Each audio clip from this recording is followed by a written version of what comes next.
Hi, I'm Dex Save Dan, and I would like to make an apology. I prepared a few words just before this interview. The following interview with Shawn at Delver is missing a key angle, a shot of Shawn from Delver. Luckily, one camera did pick him up, but it's far from perfect. Tui blames Zoom. I actually blame Tui. No one can blame me because I don't do any of the work. Anyway, apologies to Shawn and everyone watching. Sincerely, Dex Save Dan.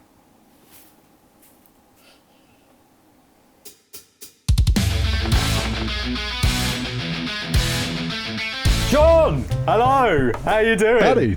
I'm doing all right. How about you? I'm very well, thank you. Very well. Sweating in this hot box of a studio, but hey, it's all right. I can't complain. It's better than rain. That's all I will say. So welcome to your Dicey discussion. How are you feeling about it today? I have been looking forward to this ever since we got into contact. I think it was during Kraken Week when we first started talking. It was during Kraken Week, yeah, absolutely. And I've been looking forward to it. I've been doing a lot of different interviews. This is what I got into YouTube for, so I am ready to go. Excellent, buzzing. So, just to go over the rules, your Dicey discussion, there will be 100 questions on a random table. 50 will be D&D, hobby, TTRPG related. 50 will be completely random, so you might roll for the whole time and not get one hobby related question. Are you all right with that, Shawn? I am 100% okay with that. Excellent. So we like to do things fast on this channel, so it'll be 30-minute time limit, and we are going to start now. All right. So let's get your first roll.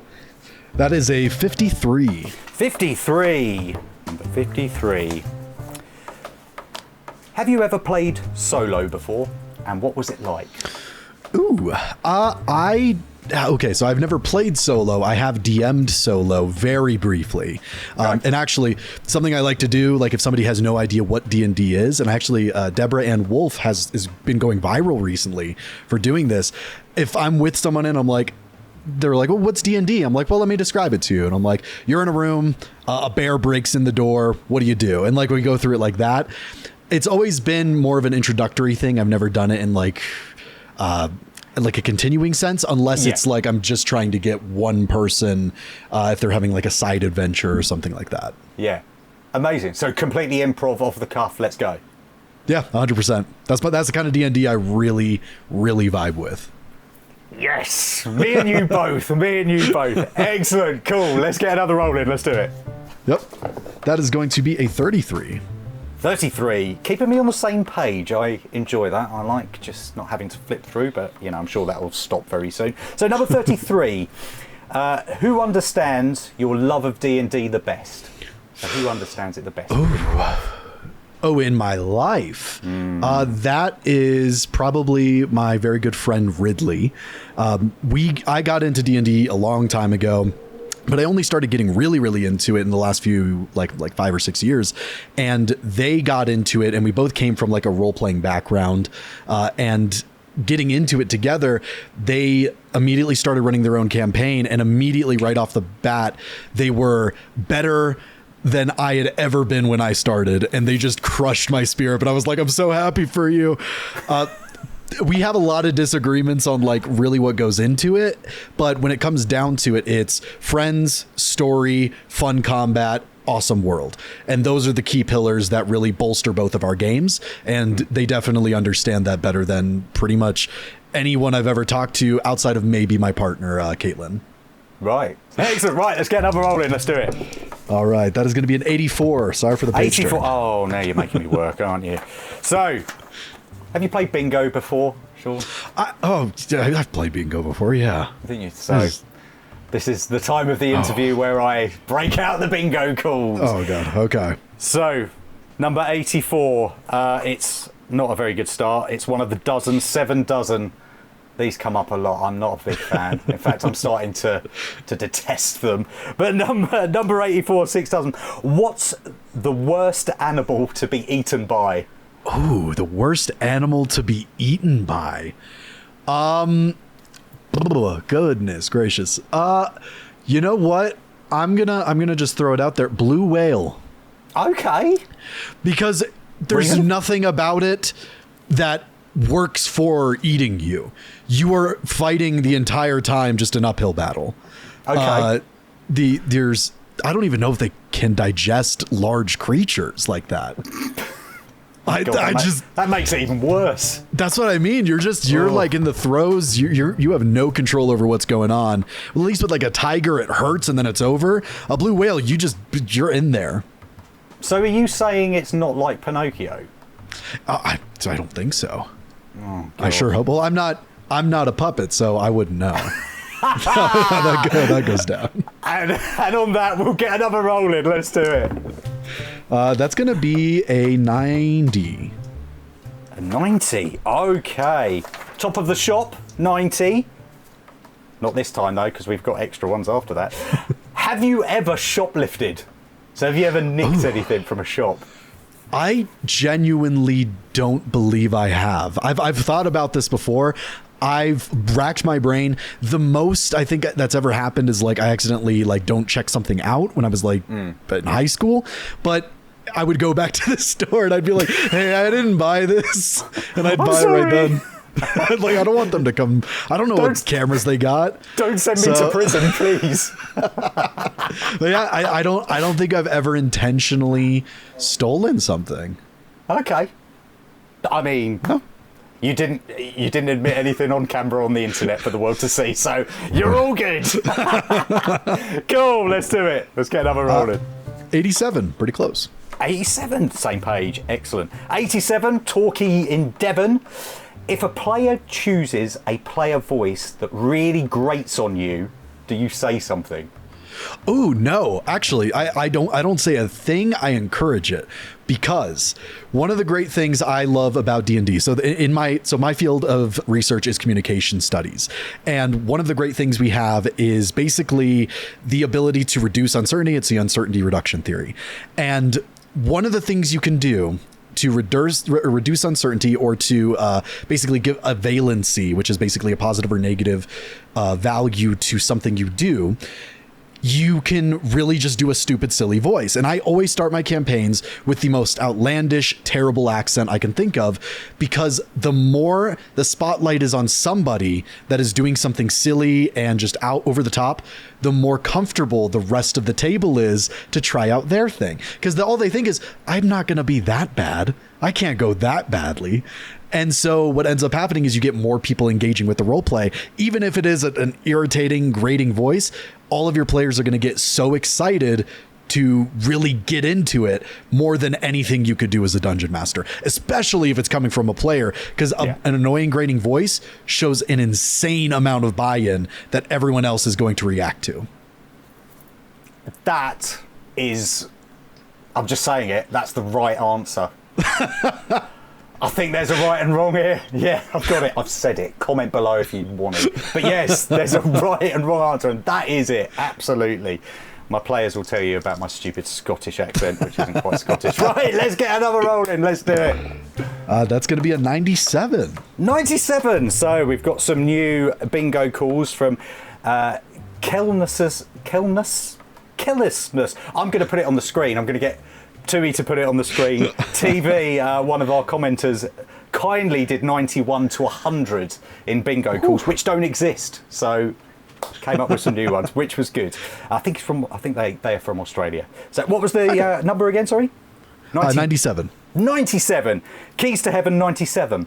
Other than D&D, what is your specialist subject? I kind of know the answer to this, I think. Yeah, well, it comes down to communication studies, which is my degree. I'm actually graduating this upcoming semester, which I'm super excited for. Aside from that, the other specialties, I have a lot of different things, but it really comes down to theater. I did a lot of theater growing up. I was never good at it, but I really rocked the funny characters and funny, silly voices. But that would probably be my specialty outside of communication and public speaking, and just, just dealing with people. Interpersonal communication is the big draw for me in life. And I think that's what D&D is. It's communication. So it really was a glove on a hand. Yeah, no brainer. Absolutely. Cool. Let's get another roll in. Let's do it. Let's go with 84. Did I already do that? Oh, 87 was the last one. No, did you? No, you didn't. I thought it was going to be the first daily double. I was getting excited. So, 84. Yes, you have had 84. Hey, there we go. First daily double. Excellent. You'll see in the background, wrong hand, you'll see in the background there we've got our daily double high score. So you've made it onto the high score. Excellent. Okay. Right, let's get another roll in. Let's do it. Let's go with 12. 12. Okay, nice. Right, you've made me turn right back to the beginning there. Bear with me. 12. 1 dozen. If offered the chance to live on Mars for 1 year, would you do it? Ooh, I would say, yeah. For 1 year, if like guaranteed there and back, or at least like assumed, yeah, I would say yes, because I just the experience of it. I don't really care about going to Mars, but just being able to say I did. If it was on the table and it's like, right, you're going to Mars, you know, you're not going to starve or anything like that. Let's go. Yeah. Yeah, 100%. Yeah, absolutely. Cool. Let's get another roll in. Let's do it. 49. 49. Better be something good. PC 49. Comment below if you know what that means. I'm not too sure. Someone will tell us. I have no doubt. PC 49. Favorite class and why? Oh, hands down, across the board, no competition. Fighter. Okay. I am the biggest fan of the fighter class in the history. If fighter has no fans, then I am gone, because fighter is so incredible. And let me tell you why. So fighter has the most versatility when it comes to engaging in combat within like different people, especially Battlemaster Fighter. Champion, we don't care about them. They can go somewhere else. But Battlemaster Fighter has the ability to block. It has the ability to riposte. It has the ability to inspire and rally your friends, to move them, to command them to strike, to push people back. There's so much versatility. And once you get that up to 5th level, terrible. Don't continue with fighter. That's when you take a different class and you add it on top of the fighter. You create the most incredible, versatile character that D&D can offer, in my opinion. Can't really argue with that. I'm sure some people will, Shawn. I mean, I could argue with that, but it's not the place. It's not the time. Cool. Oh. Good answer. Let's get another roll in. Let's do it. That's going to be a 59. 59. Bright and line, 59. What type of monsters are you partial to? What kind of monsters do you like running? If you ask my players, they're going to tell you dragons, and it's 100% true, because dragons, like D&D, Dungeons and Dragons. I grew up with Smaug. I grew up with, the idea of like a smart, intelligent, like scaled creature just breathing destruction upon settlements and people. And the idea of a dragon fits so in line with the type of games I run that they just end up appearing way too often. And I have like such a concrete idea for what they are and what they do that they make their way into pretty much anything I do. But on top of that, I think the one I use the most are fiends, which is, devils and demons. Yeah. I use those constantly just because I love their stats and their looks and how they play. But if it really came down to it, I'd have to say dragon. It's going to be dragons. If you play as what you're saying, dragons, mate. Come on. Who are you kidding? Cool, excellent. Let's do it. Let's get another roll in. Let's do it. 25. 25. Duck and dive. 25. Who or what is your campaign's favourite NPC and why? Shit. It's 100% their Dragonborn companion, Imric. So they don't know this, so if you're watching, players, skip this part. Click off. Click off. Come on. I fully stole the voice of Imric from Matt Colville, where his Dragonborns they speak like this. They've got no lips. Yeah. And I love speaking like that. But what ended up happening is I introduced this character, this stoic Dragonborn, and he's there in the city that they're in to find stolen dragon eggs, and the players agree to help him. They end up going to this underground casino to try and find them. As they break in and this fight breaks out, for some reason I had one of the one of the bad guys that the players had already met. He was reading basically a smut book, and he would carry it around with him. And what ended up happening is when the fighting ended and this guy was captured, Emmerich, the NPC, goes over and picks it up and starts reading it because he has no idea what it is. And the players interview and like kind of like they interrogate this bad guy. And then they basically say, Emmerich, kill him. And in my mind, I'm like, what's the worst thing Emmerich can do to this guy? That's spoil his book. So he walks over and he just says, they have sex. And then he starts breathing holy radiant fire onto him and just cooks him. And that happened, I want to say 50, 60 sessions ago. It comes up every session. Oh, it's one of those moments. Yeah, and it's stuck with forever. It has never gone away from the campaign. Amazing. Excellent. Excellent. So we are halfway through. Yes. You've had quite a lot of TTRPG related questions. We've got to say that I have. You're rolling well. Or badly. Depends on who you ask, I guess. It's subjective. Cool. Let's keep it going. Let's get another rolling. That is going to be a 5. A 5? Man alive, 5. What would you be on your... what would you be on your wild magic casting list? So what spell do you think you would be? On the wild magic casting list? If you don't know it too, yeah. It's the potted plant one, right? That's the answer. That's the answer. Do you know what? I didn't know it was the answer. Now I know it's the answer. Yeah, 100% potted plant. Who doesn't want to look? Hold on, you can't even see it right now. There's so many plants in here. They're not mine, but they're in here. So I'll say potted plant, 100%. Keep it on brand with your background.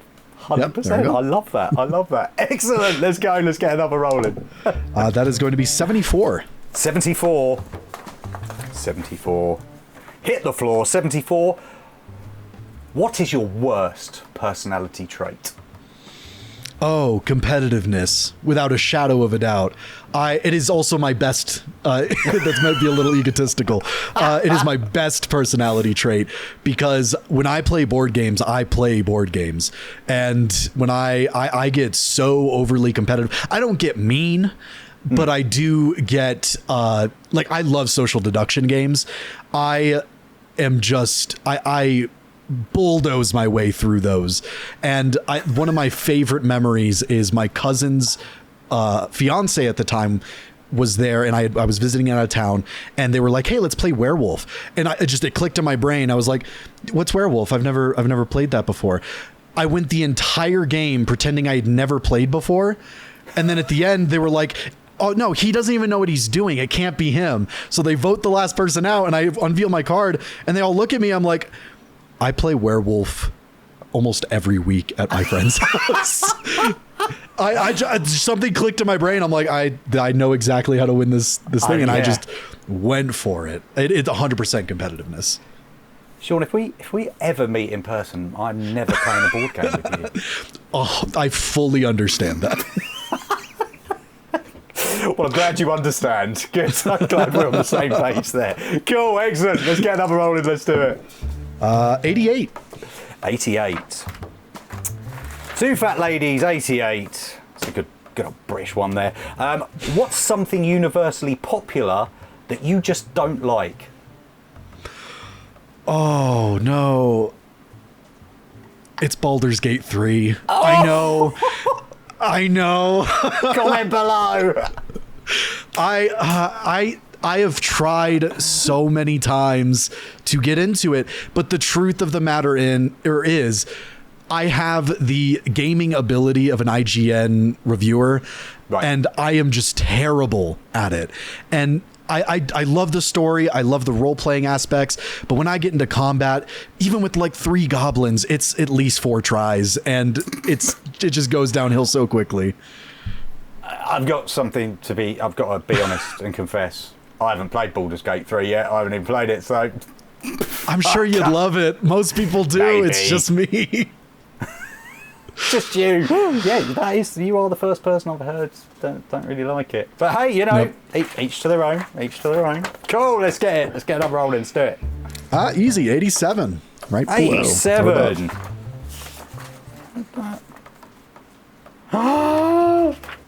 Second one. Second daily double. Excellent. Fantastic. I love that. I love that. Cool. Let's get another roll in. Let's keep it going. 40. 40. Life begins. What would you pick as your last meal? Oh. Yeah, I'd have to go. My grandma, so my mother's side of the family, incredibly Southern. And one meal that we have almost any time I see that side of the family is chicken and dumplings. And very specific. It's very specific how it goes. It is chicken. It is dumpling. It is nothing else, except maybe salt and pepper. And it is tasteless, but it is the most tasty thing that I think I've ever eaten. And I know that is an oxymoron, but it is 100% true.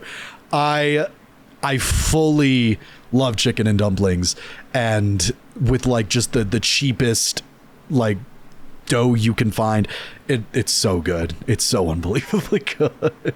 Are dumplings the same as they are here? Just a ball of dough, essentially. Yeah, just a clump of dough cooked. Yeah.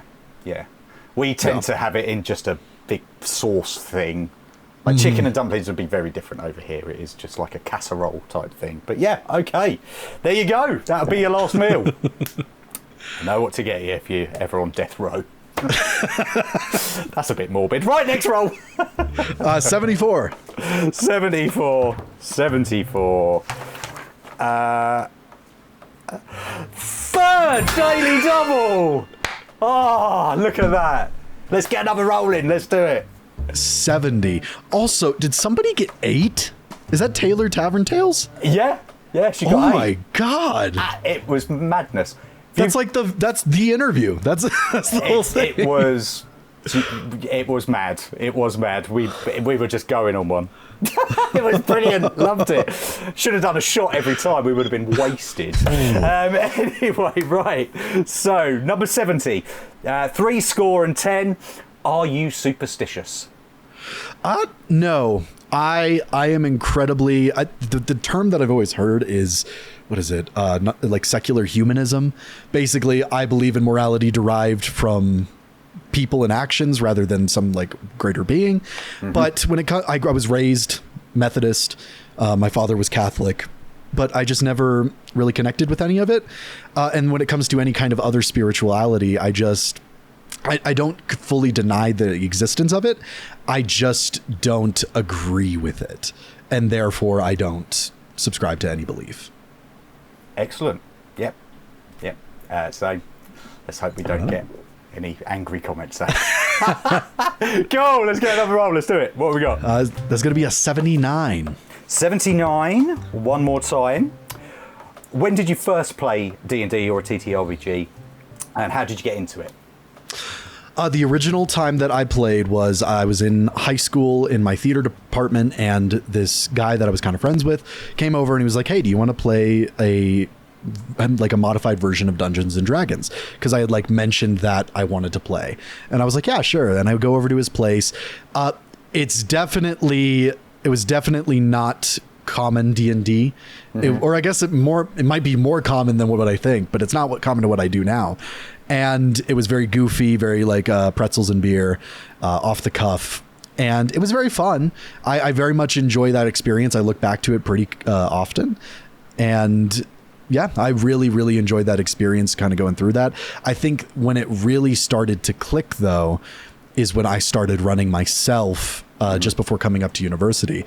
And so I think that was the moment, the key, instigating point when I really got into it. Excellent. Brilliant. Cool. Let's get another roll in. 7 minutes and 10 seconds to go. 24. 24. 2 dozen. Bloody dozens, tell you. If you knew you could get away with a crime, what would it be, and how would you do it? To kind of going back to the beginning, I'd steal something probably. It'd have to be something pretty substantial to kind of equal my desire to do it. But I don't know, a camera lens or something. Just kind of grab it, pocket it, and walk out. I think that'd be it. Yeah, just the most You've just got to be that confident. I'm not doing anything here. See you later, guys. I love how my fantasy of stealing is something I could literally just go to the market right now and do. I could. Fort Knox and just grab a load of gold, or we had someone said they want to wipe international debt was one. I will go in to my local Canberra store and grab a lens. I'm just gonna go do it right after this interview, honestly. Let me know how it goes. Excellent, cool. Let's get another roll in. Let's do it. It's gonna be a 93. 93. 93. Silly me, 93. Will you be buying the new player's handbook?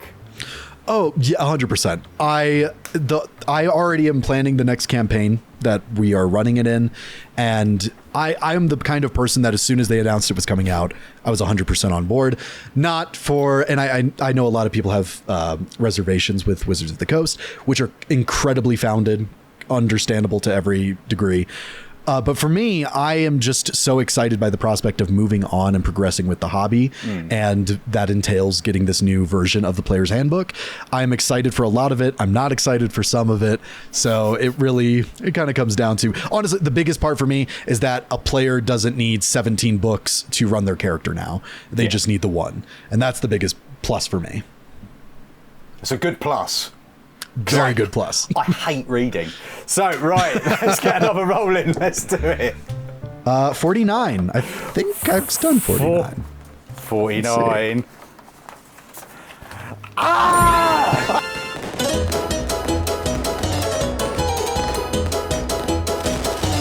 It's another daily double. You are equal with Jordan. The PH is silent. There you go. So... let's see if you can outdo him. Let's see if you can get your equal second. Let's see if you can just edge past him. Let's roll again. Let's get another roll in. 47. 47. Yeah, we haven't had this. 47. 4 dozen. Favorite race and why? Ooh, well, okay. So my favorite race is definitely elf or high elf. That's the one I kind of mess with the most. I love playing an elf. I love playing a half elf. Everything that kind of goes into it. But huge caveat here: if we're talking about the race I go to first, regardless of the campaign, it's Grung. It's 100% the frog guys. Right. I have played so many frog people in my time, and almost every single one is named after a nut, except for one. And I really like the frog dudes. I cannot explain it. There is something to be said about someone who is a dungeon master most of the time getting the opportunity to play in a serious world when they run a serious campaign, and their first instinct is to just make the most insane, contradictory character in existence. And I'm definitely one of those. This is the thing, it's that question: do you become a better player or worse player? It's that kind of like, I'm terrible.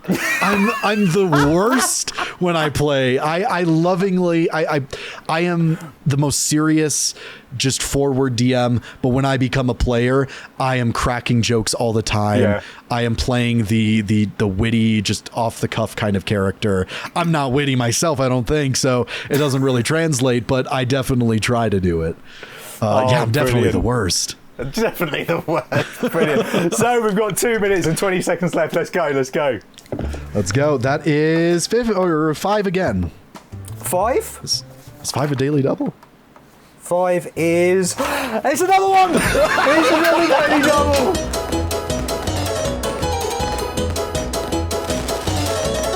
You've done it. You've made it to second place. Take that, Jordan. Got him. Jordan. How do you feel about that, Jordan? Comment below. If you're watching, he won't be watching. I love it. I love it. Let's see. I got a 27. 27? 27. No. Number 27, Gateway to Heaven. What monsters don't get enough love from GMs? So what do you think this doesn't get enough love? love? Maybe even from your experience. Beasts. Beasts don't get enough love. Beasts are fairly regulated to low levels of play, as well as like the companions of the party are like a druid, what they can turn into. But beasts are great. Look at like 95% of fantasy out there. They don't have owl bears. They got a big. Am I allowed to curse on here? Yeah, oh god, yeah. A big bear comes out of the woods and slashes you across the face. That is awesome. I love throwing the beasts in. I don't do it as often as I should, honestly, overall. Yeah, you've admitted that. That's fine. But yeah, definitely beasts. The dinosaurs too. I know they're part of beasts, but I did not put any dinosaurs in my games forever, and then I put one in, and I was like, this is going to be a thing. I haven't. I think you're right on that as well. A giant T-Rex in a spacesuit jumping from one Spelljammer onto another. It was great. That's my next player character right there. Right, okay, let's go. 44 seconds left. Let's do it. 5 again, which if I'm not mistaken.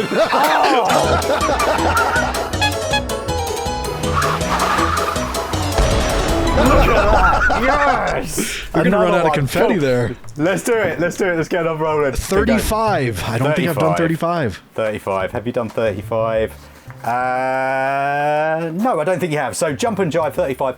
Ever grown tired of your character? And if so, what did you do about it? So when you have been playing. I've grown tired of a few characters. One of them was a frog guy. His name was Pecan. Aside from that, there are like a handful of examples. When it comes down to it, though, I usually keep playing the character, or I realize that it's not me being tired of the character, but being tired of the campaign. Right. I've been tired of characters a few other times as well, but when I look down and get to brass tacks, I'm like, actually, I'm not tired of the character. I'm just like in the throes of a campaign. Yeah. So I move on from there, continue to play the character most of the time. So yeah, I don't change often. You don't change often? No. Cool. That was your last question. Yeah. Oh, that was good. You've taken second podium. Someone might knock you off, who knows? That you have. This is, I think this is going to overtake on the actual fun of the interview. Not quiz, I said quiz there. Although we have established that there are right and wrong answers here. 100%, yes. Brilliant. So how was that for you? Did you enjoy that? Yeah, I really like that. I really like the fast-paced nature of it. I wasn't expecting, I know that there was a time limit. I know that, it was kind of back to back to back to back, but I wasn't expecting to kind of get into it as much as I did. And you're an incredible interviewer from the ones I've seen, and now being interviewed by you myself. Hats off to you. Incredible across the board. It's a very welcoming, comfortable environment. So it really gets into it. Excellent. So I do always ask a bonus question. What are you up to? What are you doing at the moment? What's happening with your channel and so on? Yeah, we have a lot of things in the pipeline right now. The biggest one is our campaign is coming to an end. It started as that. The channel really started with that campaign before I started even making videos, and it's coming to an end probably near the end of this year. And then we're kicking off a new campaign right after that, 200 or so years after the events of this campaign. So that's the biggest thing that's kind of on the horizon. Aside from that, I have a video coming out where we played with the developers of Dungeons and Destiny, which is a free-to-play, free-to-buy, or free-to-get document where you can play Destiny and Destiny 2 like characters in D&D, and it was an incredible experience overall. And then I've also worked with a gentleman named Yo from Japan, who has helped me in making a video script about why anime, specifically fantasy anime, has experience levels and classes and ability scores and all this stuff. And it makes sense. It's D&D, and it really sprouted from there. And it was probably the most interesting deep dive or delve I've ever done on the channel. And so I'm really excited for that video. And then the last thing, which I haven't said anywhere, this is just an idea at the moment, but I like to talk about this. We are considering doing our first crowdfunding document. And the idea for it right now is it's a very small document. We're really only crowdfunding for awesome artwork to go along with it. And when it releases, we're planning to make it completely free in perpetuity. That's amazing. Oh. That is amazing. Well, we will link everything below. So your channel, any other links are below. Please go like, subscribe, Delver. It's down below. Okay. Anything else you wanted to say before we go? I'm coming back and I'm going for that score. I'm going for 8. You heard it. You heard it. He wants to take that top spot. He wants it. Cool. Excellent. Well, it's been a pleasure having you today. It's been awesome. Stay safe. See you later.